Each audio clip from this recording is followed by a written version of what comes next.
All right, I just had to say something. Okay, there's a kind of a disturbing trend I'm seeing in this recent wave of killings of our own people by the police, um, and the threatening of a black person's life, as someone else calling the police on them. Um, I've noticed the trend of like, oftentimes, in my opinion, kind of a willingness to forgive too often, because I saw the brother on The View this morning, um, who the white lady had called the cops on him. I'm gonna put his name in the description because his name, I'm drawing a blank on his name right now. This stuff is sucks for me to deal with, so I've been kind of not staying too plugged in at the sake of my mental health. So I'm only so plugged in because I can't. It's been going on for years. It's But I do want to say, like, black folks, let's stop having this like, oh, that's okay. Like, thank you for your apology, you poor soul. It's not your fault. Like, I understand that white supremacy and racism is deeply rooted into this country. Um, and naturally there's going to be, and with the way education and history is presented here, the true history of this country is often ignored or glanced over or sugarcoated. So naturally you're going to have people, even grown-ass adults, who were completely ignorant on the history of black folks in this country.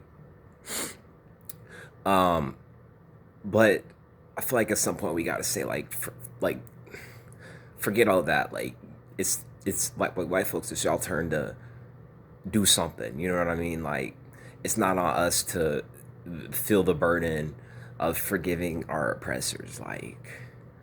Like this is just me personally, right? If I was chilling, right, I'm walking to Walgreens to get an Arizona tea. All right, say that this is something I often did when I lived downtown Indy 2 years ago. I would walk to Walgreens a lot to get Arizona tea and a few snacks, or I went to McDonald's.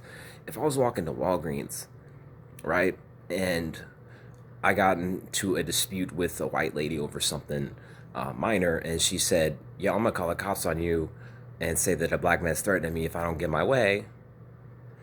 And then, because the thing that got me about the appearance on The View was like, the lady, they asked him a question. They kind of put him on the spot. So I'm not knocking him. All right, his personal decisions, um, to forgive her on the air. That's that brother. Okay, I'm not trying to knock him. And if that helps him reach a personal peace, whatever that does for him, more power to him. I'm not trying to knock him or his family or anyone involved in his life that's had to deal with this traumatic incident, this terrible incident. So just want to throw that out there because I'm not about shaming nobody before I know their entire situation.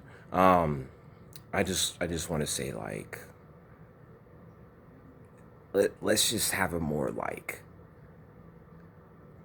I don't want to say militant, but more aggressive attitude, because it's just like, when is the end in sight? You know what I'm saying? We had Obama that was supposed to be, y'all got your president now. That didn't do nothing. Um, Trump got elected, and I'm sure me a little bit, and I've heard other people say, like, oh, okay, well, now all of the racism that this country has always had is being exposed. So now everyone's going to be forced to deal with it. Still, like, what's the end game? I don't see no end result. You know what I'm saying? I don't even trust that Joe Biden will win. I don't even trust Joe Biden to do nothing. What's the end result? You know what I'm saying? Like, is it going to be, am I going to be 50 years old before um, black folks come out the streets without being afraid of being shot by the police? Am I going to be 50? Am I going to be 80? What's it's frustrating, man. But with the thing I was saying earlier about Walgreens, if that had happened to me, some sort of incident where my life was threatened just because of my race, when I was just minding my own business, and then I went on national TV to talk about my experiences, which would probably not be easy, to relive an experience like that. It probably would not be easy, especially in front of millions of people. But I gotta give the brother, power for that, for being courageous enough to go on national TV and share his story. But me, just me, if that person who threatened my life, who could have got me killed, okay, killed, murdered, okay, not accidental, no, murdered, because I'm black. That's it. That's literally it. Because that's it. No other reasons. Okay. Even when the thing that gets me is, even if you do everything to disarm the stereotypes in their minds, like you dress this way, you talk this way, it still doesn't matter to them. So that's why I'm just like, forget trying to appease them. But if someone who had done that to me just gave me a little later apology, didn't have the courage to look me in my eyes and say sorry, then no, get out of here. And you're gonna have to do something substantial to show that you're sorry. All right, ain't no just little sorry, blah blah blah, my upbringing. No, if you got money, give me some money. I know that sounds ignorant, but straight up, like what, like that doesn't do anything for me. But anyway, Jeopardy's on. I don't want to rant too long. I just wanted to get that off my chest. Stay once again, and stay safe out there, y'all. Stay blessed, y'all. I'm just ready to nip the system in the bud, to be honest. It's time. It's time. But anyway, y'all, stay empowered, stay strong out there.